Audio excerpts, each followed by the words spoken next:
लोकसभा निवडणूक 2024च्या सार्वत्रिक निवडणुकीचं विश्लेषण करताना महाराष्ट्र राज्याचे लोकप्रिय उपमुख्यमंत्री आणि महाराष्ट्र भाजपाचे नेते आदरणीय देवेंद्रजी फडणवीस यांनी अचानकपणे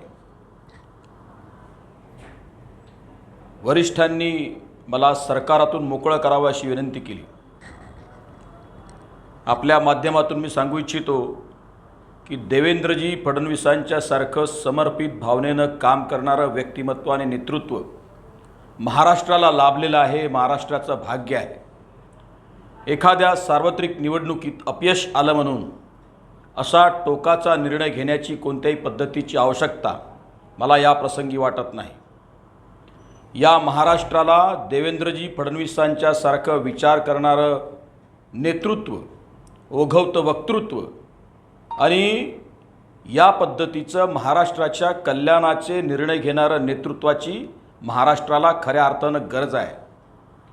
ज्या पद्धतीनं महाराष्ट्राच्या राजकारणात शरद पवारांसारख्या व्यक्तिमत्वानं जी काही घाण करून ठेवली किंवा मग धार्मिक ध्रुवीकरणाचे वारे वहावले किंवा मग अल्पसंख्याकांच्या तुष्टीकरणाचा विषय डोळ्यापुढे ठेवून मतांवर डल्ला मारला किंवा मग संविधानाच्या बाता करून संविधानाच्या संरक्षणाच्या माध्यमातून दलितांना बर्ग लावलं, त्यांच्या मतांचं ध्रुवीकरण केलं, अशा मिथकांना तोडण्यासाठी देवेंद्रजी फडणवीसांच्या सारखं नेतृत्व आणि तेही सरकारात असण्याची गरज आहे।